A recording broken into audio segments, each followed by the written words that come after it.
What's going on, guys? Hope this video finds you well. So Castlevania is a franchise that was kind of a blind spot for me for a long time. I remember dabbling with some of the classic Castlevania games on the Wii Virtual Console, for instance, and they weren't really my speed at the time. I should probably give them another proper shot since it's been many years since I've really tried them out. But my main fascination with Castlevania is with the Metroidvania titles, or Igavania titles as they're colloquially called as well, being the Castlevania games that Koji Igarashi had a significant hand in creating. Now, his direct involvement does vary from entry to entry on this list, but as far as I'm aware, these 7 games that I'm going to be talking about are what people consider to be the Igavania Castlevania games, being Symphony of the Night for the PlayStation 1, Circle of the Moon, Harmony of Dissonance, and Aria of Sorrow for the GBA, and Dawn of Sorrow, Portrait of Ruin, and Order of Ecclesia for the Nintendo DS. Now, the first one of these that I ever played was Aria of Sorrow on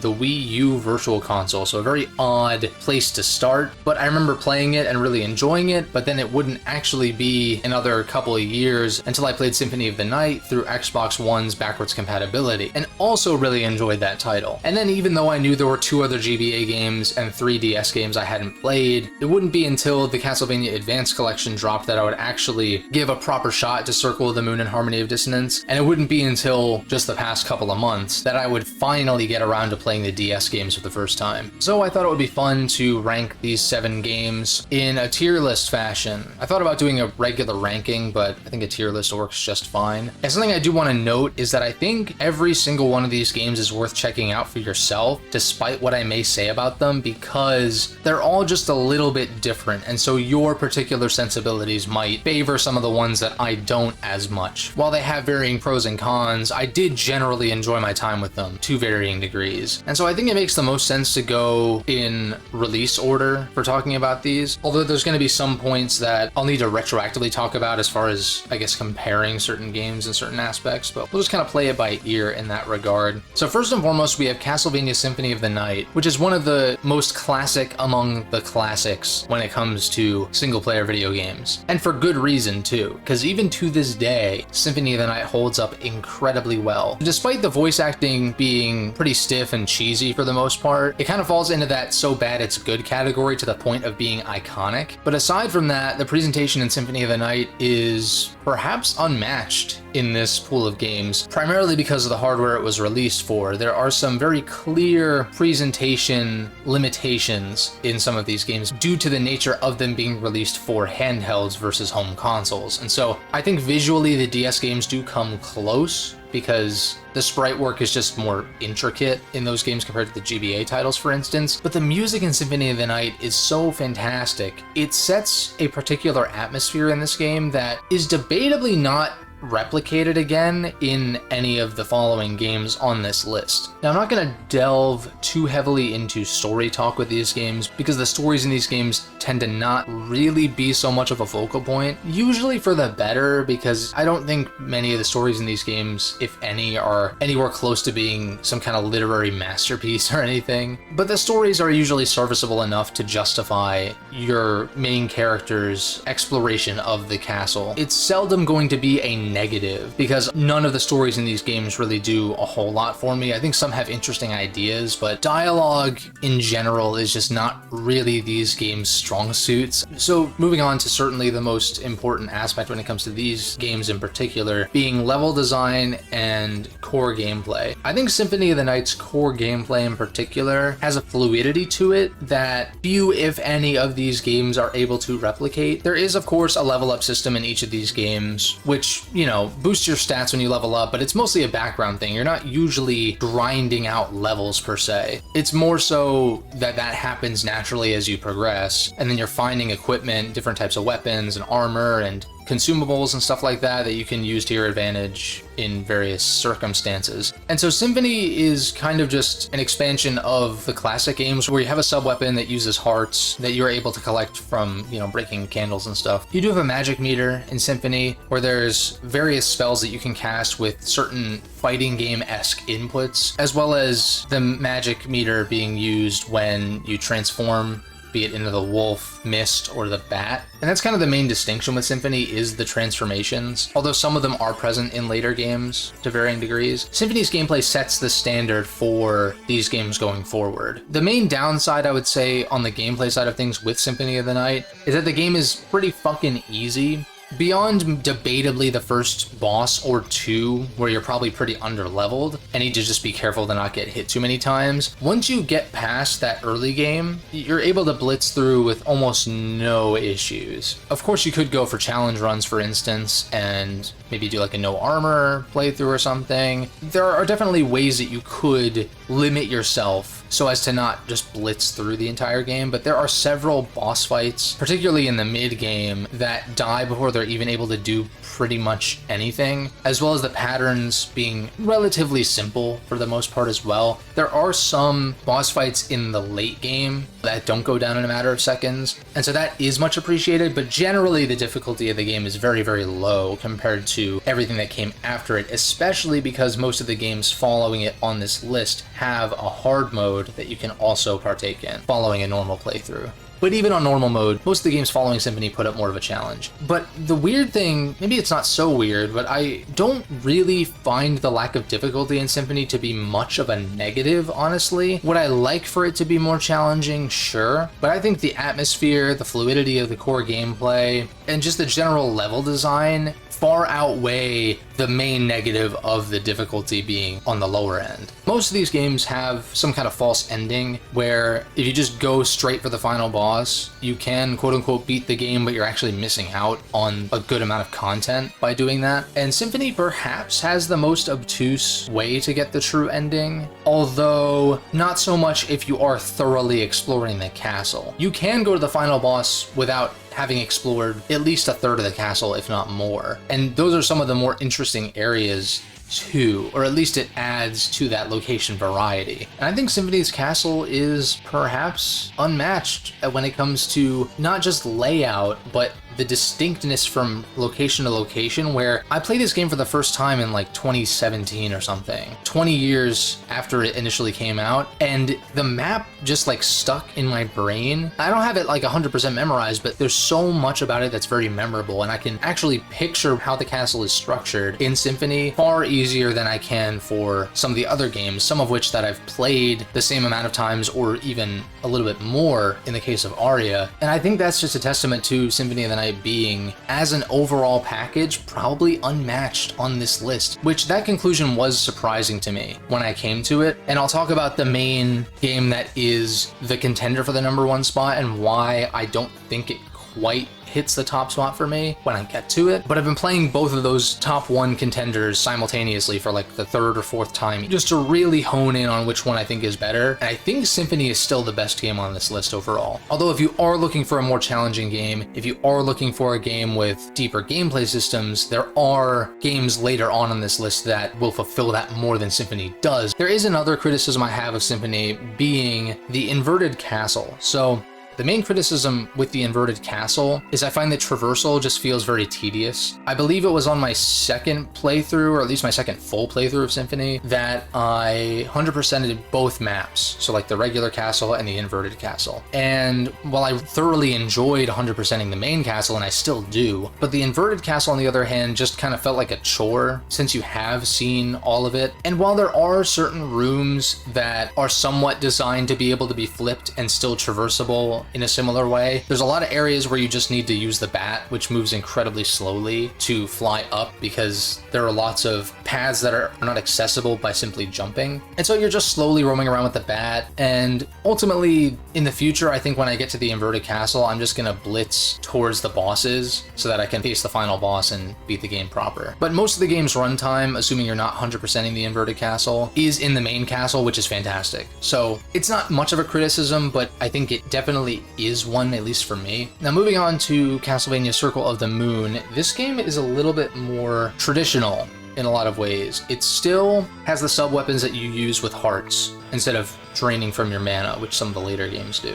Your only weapon is a whip, although you do have equipable armor and the level up system. The main gameplay difference with Circle of the Moon is the DSS or dual setup system, where different types of enemies have a chance to drop these one-time collectible cards that show up in the DSS menu. So there's 2 rows of cards. You can select one from each row at any given time, and the different pairings have different effects, be it adding an elemental effect to your whip, increasing a particular stat, and there's a variety of other effects as well beyond that. The unfortunate thing is that the drop rates for these cards is incredibly low. I've played through this game twice, and this most recent playthrough, I didn't even collect like half the cards, man. And in a side scroller, I'm not gonna take a significant amount of time to grind to try to get these drops. I'm gonna keep pressing on, especially because you don't necessarily need a lot of these cards to perform well in Circle of the Moon. The difficulty in Circle is pretty high compared to most of these games, and some of the bosses did give me a significant run for my money my first time through, although the second time through I was able to beat them much easier, partially because I remember their patterns, and also just having the right sub-weapon for the job is huge. I highly recommend, if you get the cross, which can be found near the entrance of the castle, to hold on to that for dear life, because it's so useful in so many scenarios. And then there's some boss fights where I felt the need to cheese, where there is a DSS combination where you heal if you stand still. I feel like the developers knew that this was going to be a strat or something, because there are ledges where some bosses can't hit you that you can just go camp at and heal back to full, then deal as much damage as you can, do that again. I only had to do that on one boss fight this time, really. And then also the second phase of the final boss is kind of bullshit, so I just didn't really bother, honestly. And the last criticism I have of Circle before I give it a little bit of praise is that the movement is incredibly stiff in this game. So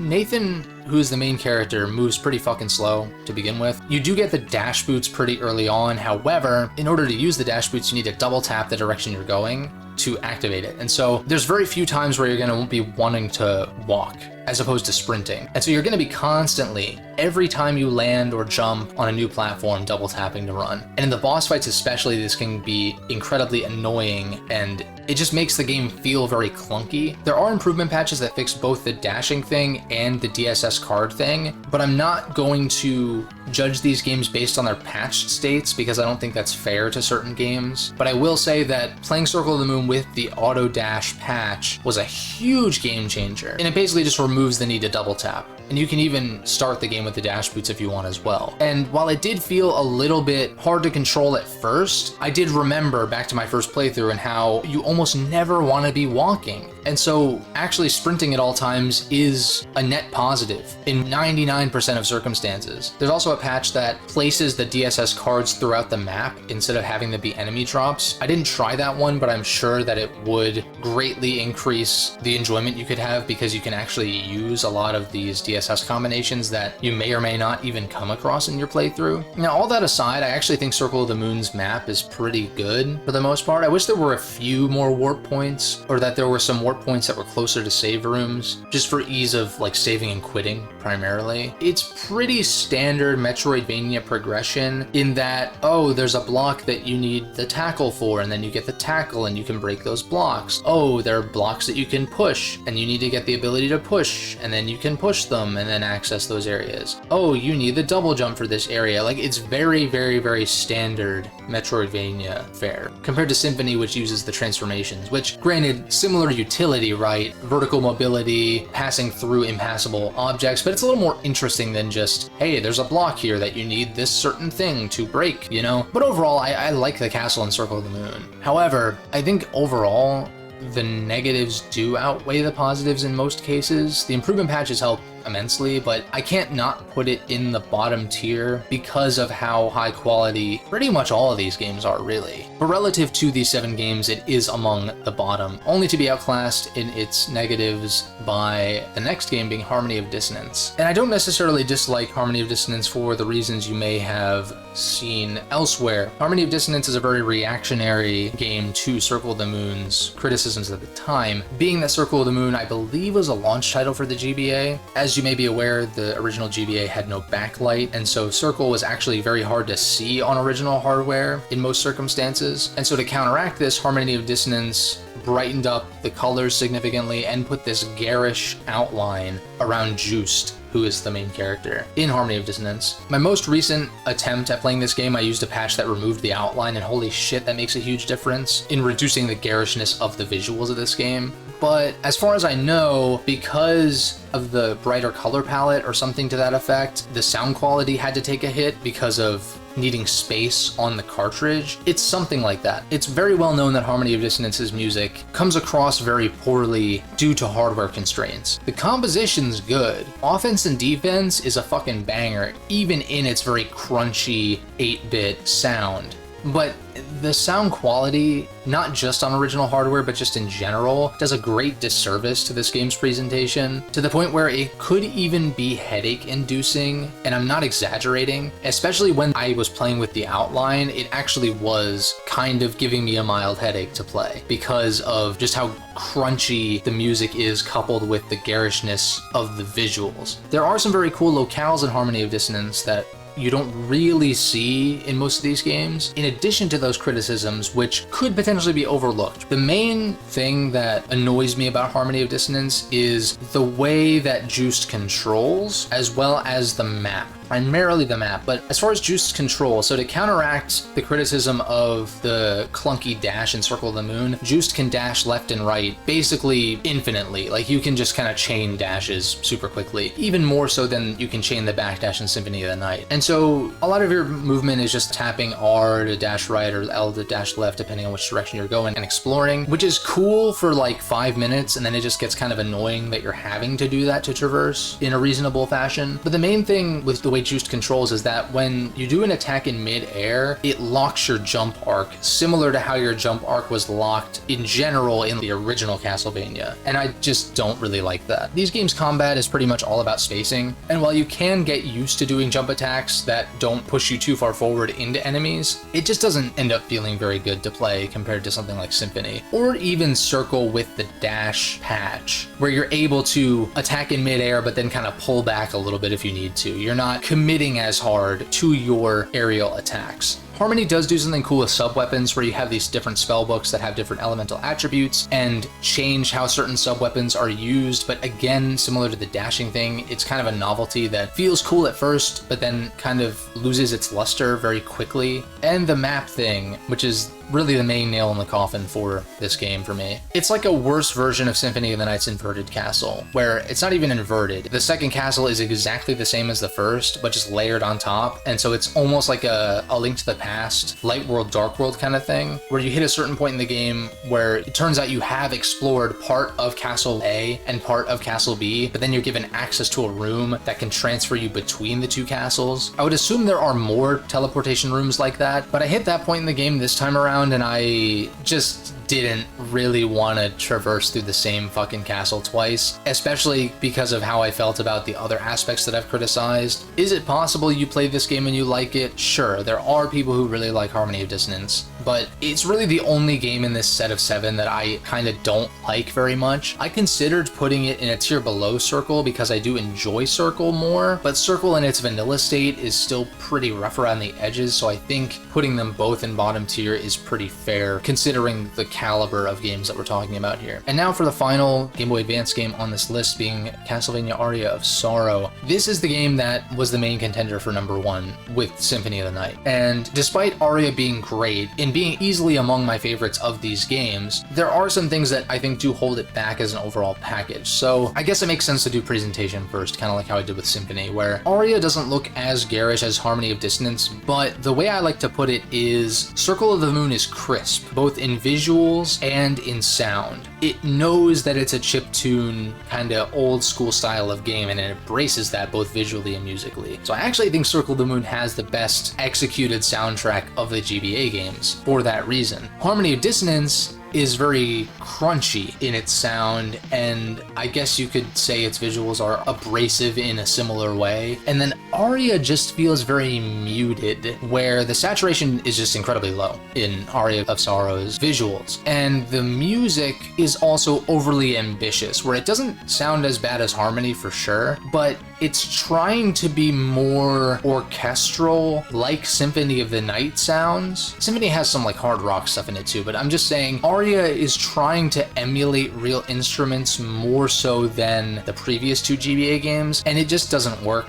because the GBA sound capabilities are just dog shit. It's really unfortunate because I think Aria does have a good soundtrack, and even despite these limitations, there are some tracks that do slap, but I can't help but think about how much better they would sound on better hardware. Thankfully, in the visual department, there is a recolor improvement patch, which honestly makes so much of a difference, man. I like Aria of Sorrow a lot and didn't really mind the visuals so much, but then I threw this patch on and holy shit, it is literally night and day of how good this recolor looks and how much it fits and how much the game probably should have looked like that to begin with if it weren't for hardware limitations and the lack of backlight on the original GBA. Now with that said, Aria does do more than the previous two games to expand on Symphony's core gameplay, being that it does away with sub-weapons using hearts and instead implements the soul system where, kind of similar to the DSS system in Circle of the Moon, each enemy has the chance to drop its soul. And some people criticize the drop rates for Aria, and I've never really had much of an issue with it. You will have to grind certain souls if you're trying to get all of them, but for the ones that you need to get the true ending with, I never had much of an issue acquiring the ones I need to acquire, but maybe I just got lucky. But anyway, these souls can be equipped to one of 3 slots, one of which is basically like your sub-weapon, where you press up and attack at the same time. And so a lot of the sub-weapons were turned into souls, but then you have additional souls that do different stuff compared to the sub-weapons in the previous games. Then you have one where you press R to activate it, or hold R in the case of like the flying armor, which slows your descent. You have just a different set of abilities that can be set to R. Usually they're kind of defensive in nature, sort of. And then you have one passive, which generally just increases your stats. Although Aria unfortunately relegates souls to being able to stand on water and sink in water. And so when you're exploring those areas that require you to do one or the other, it's a little bit annoying having to swap them out, but not like a huge deal by any means. But I think the main upside for Aria is that it does something a little different with its story that's a little more interesting than most of these games, in that most of these games are just very standard kind of Castlevania stories. And Aria kind of does something to flip it on its head. It's not gonna like change your life or anything like that, but it's definitely an interesting take, even if the dialogue is still pretty rough in some cases. Honestly, in most cases, it's fine, but it could be so much better for sure. I've been playing Aria and Symphony like simultaneously to try to determine which one I think is number one. And when Yoko gets injured, let's say, and is put near the entrance of the castle with Mina and Hammer, you talk to Hammer and he's like, who's the chick, or like whatever, and then he's like, you know why I asked that? Because she's my type. And I'm like, why the fuck is this written like that? It's one thing for Hammer to be that type of character, that's fine, but it's the way that he says it. It's like you couldn't have written that in a way that was more natural than just like, you know why I asked that? Like, no one fucking asked, dog. Shut up. That's just one instance of the dialogue being not very good in Aria, but I think most of the time when the characters are being serious, at least, it does translate fine. But it's things like this when it comes to the presentation of the GBA games, be it dialogue, visuals, or music, where I kind of wish that we would have gotten something more akin to the Final Fantasy Pixel remasters for these games instead of just a collection of ROMs. I mean, I'm grateful that Konami is putting out these classic games in any fashion, but the GBA games could have used some touch-ups in certain departments. Although I think Aria, since the gameplay's expanded from Symphony, I don't think it feels as fluid as Symphony. Soma has some landing lag. I find that I'm wanting to move sooner than Soma wants to move upon landing after an aerial attack, and that's a little bit frustrating considering how fluid Symphony feels. And I'll also say that Aria's early game is just not very interesting, and I felt this on my first playthrough and even on this most recent playthrough, which is playthrough 3 or 4 or something with Aria, which sounds low, but you gotta consider I'm not really the type to replay games over and over and over and over again back to back. I usually take some time away before revisiting. A lot of the early game bosses in Aria are just mid to late game enemies, which feels kind of lame, but at least you hit a point where you fight a particular boss called the Headhunter, and then you go to the Floating Gardens, and then from then on I think the game is like way higher in quality because the locations are more interesting, the music gets a lot better in those areas as well, and the boss fights are a lot more distinct. You get the access to the true ending, which I think is pretty interesting, and I think a fitting conclusion to the Castlevania timeline, or at least it would should be. With all that said, I think Aria is easily in my top 3 of these games. Despite its flaws, I think it's still one of the better games. The castle overall is great, and the core gameplay is really good as well. So that's like the main thing, right? The presentation stuff I can somewhat forgive. Now, while Aria would have been a great place to leave the timeline off, they insisted on making a direct sequel entitled Dawn of Sorrow for the Nintendo DS. Now, this game is beloved by many and is considered the best in the series by many from what it seems like. And I gotta say, I don't know if it's because I played Aria first, but I felt pretty whelmed by Dawn of Sorrow. I won't say that it was bad by any means. It's pretty damn good, honestly. But is it better than Aria or Symphony? I don't think so. This is where the series shifted momentarily to a more generic, kind of squeaky clean anime style instead of the more gothic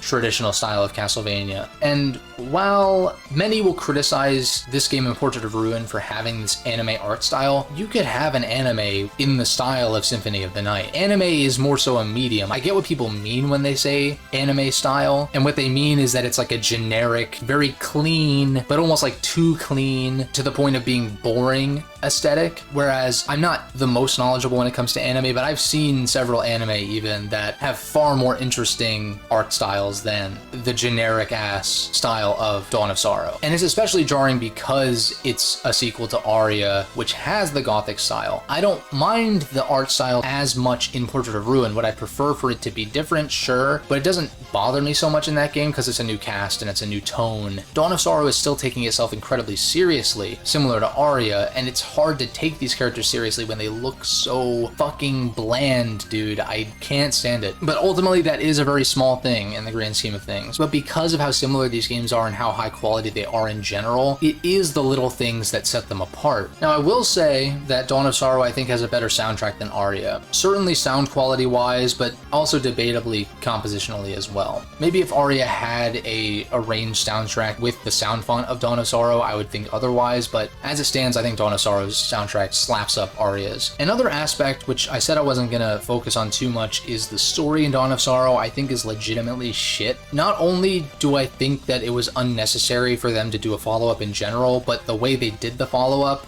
I think was just poorly done. I think it's actually bad to the point where it detracts from the game for me. Whereas most of these stories, while not literary masterpieces by any means, don't really sway my opinion of them one way or the other. It just feels incredibly forced to me, and I think the new characters in particular that were introduced are fucking lame as shit in almost all regards, be it design, dialogue, even like gameplay when fighting them to an extent. They're just bad, dude. They suck. I can't stand the new characters in this game, and even the old characters aren't done their full justice. At least the game's fun to play, thank God, because holy shit. Dawn of Sorrow's gameplay basically functions the same as Aria with the soul system. I found the true ending a little bit more tedious to get, but your mileage may vary. It all just kind of comes down to drop rates between the two games, and so whether or not you get lucky or unlucky with getting these drops as you go or having to go back and grind. I don't know, I went back and grinded for the souls I needed for Dawn, and it was kind of annoying, but like kind of whatever at the same time. It didn't really detract too much. Now what did detract was Nintendo's insistence on forcing developers to use the touchscreen in early DS titles. It is one of my biggest pet peeves when it comes to the DS. It's one thing for a game like Phantom Hourglass to be built around the touchscreen. That's a different scenario because it's literally designed to use the touchscreen at all times. But when you have a game that would otherwise function just fine without the touchscreen being forced to use it, it bugs me so fucking much because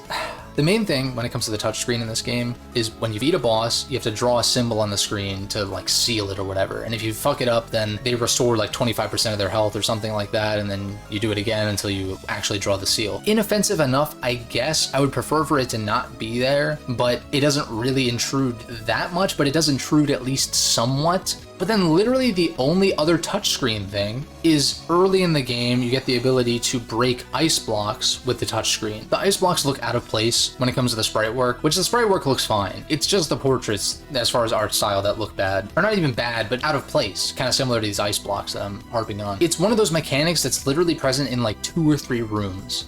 and that's it for the rest of the game. It feels so forced. You're telling me there couldn't have been any other obstacle and any other way to clear it besides forcing you to use the touchscreen to clear ice blocks that look out of place and shit? I don't know, man. It seems like a small thing, but it's the fact that it's so unnecessary and yet it's still there that bothers me immensely. Because a game that is good but has missed potential for being great is far more frustrating to me than a game that is just outright terrible. And Dawn of Sorrow certainly isn't outright terrible. It's a good game that misses the mark because of these small, weird-ass design decisions. And then ultimately, kind of similar to Harmony, but not quite as extreme, I didn't find the castle in Dawn of Sorrow to be that enjoyable. Like, it was fine, but you compare it to Symphony and Aria and even one of the later games' castles, and the small gameplay updates like being able to swap between 2 sets of souls on the fly, that's nice, but it doesn't really make or break it necessarily. Would I have liked for Aria to have something like that? Sure, but it not having that doesn't detract, I feel like. And then weapon synthesis, where you can upgrade weapons using souls. I literally didn't use this a single time during my playthrough because I just tend to like finding weapons through exploration instead, and I ended up with one of the best weapons anyway, so kind of a mostly frivolous system, although I'm sure you could get some use out of it in the early game, probably. So with all that said, Dawn of Sorrow does not go down in the doldrums with the first 2 GBA titles, but it's not even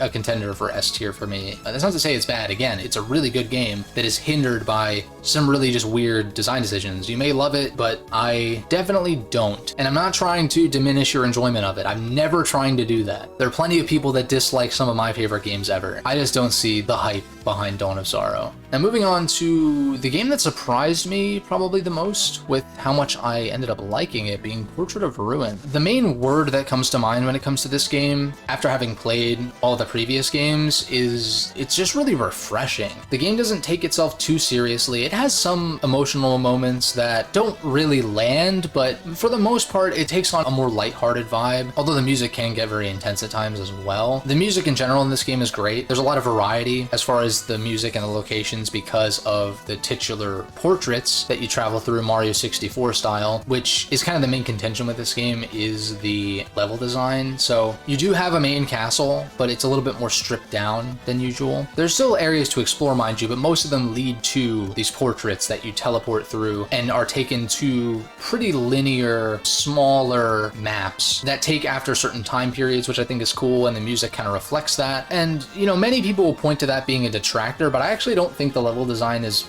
bad, despite it being a little bit more straightforward than your typical Metroidvania. And then at the end of the game, it does dump 4 more portraits on you that are basically just remixed or mirrored versions of the previous 4 portraits you've already been through. So that's like a little bit of a bummer, but the core gameplay in this game is so fucking fun that I didn't even really mind. I know I kind of brushed past presentation, but I kind of touched on it already. The generic anime style, not a huge fan, but because this game is kind of a more lighthearted adventure, it didn't bug me as much. I actually think the main characters look fine in the art style. I think Bronner looks ugly as fuck in this art style, but like, whatever. I'll say that the side quests are a little bit overly specific for my taste, but I also did end up accidentally selling off, I think, some items that I needed for side quests, since that kind of limited things. So I would recommend, if you're going to play Portrait of Ruin, just hold on to as much as you can for as long as possible until you clear a lot of the side quests, because you can get some really good shit from them, including a whole boss rush of Dawn of Sorrow's bosses, which I didn't mention. Dawn of Sorrow has really good bosses, but you can also fight them in Portrait of Ruin, and I think Portrait of Ruin's specific bosses are even better. So that's kind of a big plus in Portrait's favor, where you can fight the Dawn of Sorrow bosses, or most of them, and you get a whole another set of great bosses as well. Back to the core gameplay, Portrait of Ruin does something that I never considered and actually would like to see return in a Castlevania style game, which is co-op, or at least co-op with AI, but there is the option to play with a second player if you want to. You swap between Jonathan, who is a more traditional Castlevania protagonist with the whip, throwing knives, and stuff like that that are reminiscent of sub-weapons, but instead they're equipable, kind of similar to Souls. And then you have Charlotte, who is a mage type of character, where she does have a melee attack, but her special attacks and stuff like that are a little more range focused. And I find both of them to be super fun to play as. I thought Soma in Dawn of Sorrow moved moves pretty sluggishly, whereas these guys move at a slightly quicker pace, or maybe the map was just scaled back to a point where it seems like they're moving faster. But the flexibility of all the different equipable weapons and stuff you can equip to these guys, plus being able to swap between them on the fly, or summon the backup character and have them attack on command, or just have them do their thing automatically. That kind of flexibility and level of depth in the core gameplay I really liked a lot. It might actually be my favorite of these games when it comes to core gameplay. It's really that level design that kind of holds it back, but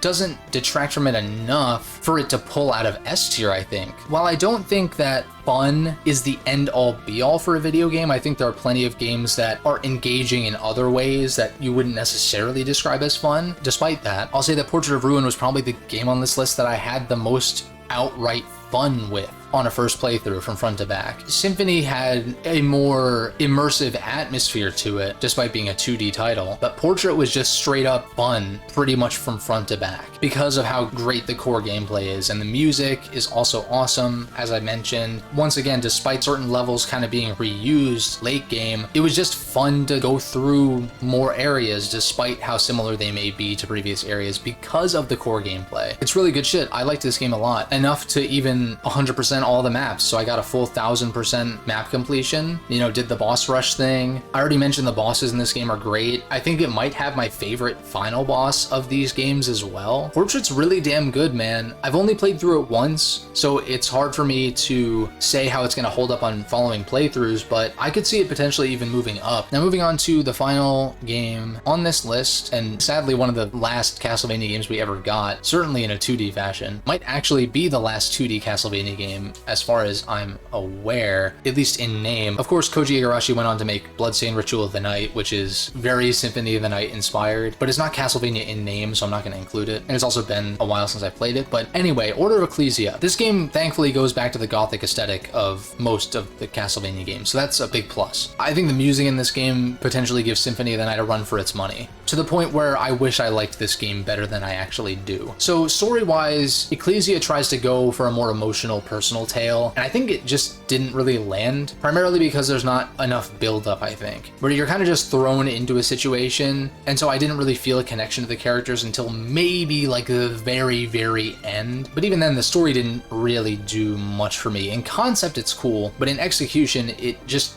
needs to be more fleshed out. Now that aside, the main gameplay difference in Order of Ecclesia is it kind of takes the soul system from the Sorrow games and kind of reworks it a little bit. So you have glyphs instead of souls, where souls would automatically drop from enemies and absorb into you without any player input, whereas glyphs you need to manually hold, I believe it's up on the D-pad to absorb, and so it's a slow process. You can interrupt certain enemy attacks, and there's actually a novelty boss fight towards the end of the game that you can beat using this, which is kind of fun. But for the most part, it's just kind of a slower, more tedious soul collection thing. I like that it can interrupt attacks, but that's pretty few and far between as far as when you're going to be doing that, to the point where I'd wish that it just operated like the soul system. And then when it comes to equipping the weapons, you actually equip to both X and Y, because both are used as attacks. And then you do have that R equipable as well, similar to Aria and Dawn, which are typically more passive, kind of defensive sorts of glyphs. But I'll say that Ecclesia presents a level of challenge that was jarring compared to most of these games. It was kind of eye-opening to how Castlevania games could benefit from being designed to be more difficult from the get-go. Hard mode is one thing because it just kind of ups enemy damage and, you know, decreases the amount of damage you're doing, or increases enemies' health, as it were. But it's another thing for the enemies and bosses to actually be kind of designed with that more difficult style in mind. And Ecclesia definitely does that. I find a lot of the bosses to just feel very spongy, though, because they're challenging in a satisfying way as far as learning their patterns, but I feel like even once I mastered their patterns, they were still going. And so I felt like a lot of the bosses just overstayed their welcome because of their health pool until basically the very end of the game, which I'll get into when it comes to level design. But when it comes to glyphs, because X and Y are both attacking buttons, what the game wants you to do is alternate between X and Y in order to attack faster. Basically, using the other attack button that you didn't just use cancels the cooldown animation of the initial attack attack, if that makes sense. You want to go XY, XY, XY. Now, every attack does drain your mana, but to compensate for this, it refreshes way quicker when you stop attacking. So you kind of get a lot of damage in by alternating attacks, and then take like a second break and it recharges and you're fine. You can do, I want to say they're called glyph unisons, I think, which is like using a sub weapon, which is pressing up and an attack button. And these have different effects depending on the different pairings that you have equipped to X and Y. And this uses up your hearts. So that brings back hearts, which I guess weren't present since Harmony of Dissonance, I want to say. This kind of brings me to the general structure of Order of Ecclesia, where you have a village that kind of is your home base. There's a way to refill your hearts very quickly there. It is kind of annoying that that's the only place that you can refill your hearts, so you kind of have to come back if you just fought a boss or something, but it's not a huge deal, I guess. But structurally, Order of Ecclesia takes a world map approach instead of just having a completely interconnected map. And so you have a world map where you select different levels, and I gotta say, man, this level select portion of the game, which takes up at least half, if not more, like 2/3 of it, was kind of not really clicking with me. It's kind of similar to Portrait of Ruins Portraits, but there's a more apparent reuse of map segments and like rooms and stuff like that. There's literally 2 maps that are just straight lines, which is very lame. And just in general, I find the level design in this first half to 2/3 of the game to be pretty bad. It's passable enough, I suppose, but towards the end of this primarily world map section, I was kind of losing interest until it was made apparent to me that there actually is a castle as the last segment of the game. And so I did decide to push through to get to there, and I'm very glad I did, because the castle in this game fucking carries it hard. I actually very, very much enjoy the castle in this game, and I wish that the entire game was just a castle, or at least if these areas were more interesting to traverse prior to it, or if it was all a part of one cohesive map and maybe the castle gets unlocked. There's so many different ways they could have done it. I'm not really sure why they went with the world map approach. I feel like it just heavily detracts from this game to a point where having to trudge my way through that first half to 2/3 is just going to put me off every single time. Now, in order to get the true ending and even unlock the castle, you need to find the villagers, which I think there's 13 or something scattered about, and there is an improvement patch for Order. I forgot to mention there's an improvement patch for Dawn that fixes a lot of its issues, but in its vanilla state, it's going to sit where it's at. But for Order, there's an improvement patch, quote unquote, that makes the first part of the game non-linear. So it opens up every single area to you from the get-go. Now, this feels a little bit more interesting in that there are certain areas you could outright avoid, like the straight line ones, and then it basically boils down to what order do you want to tackle things of getting certain relics you might need, like the double jump, and then getting all the villagers, and doing that as efficiently as possible to get to the castle as quickly as possible. But despite that, I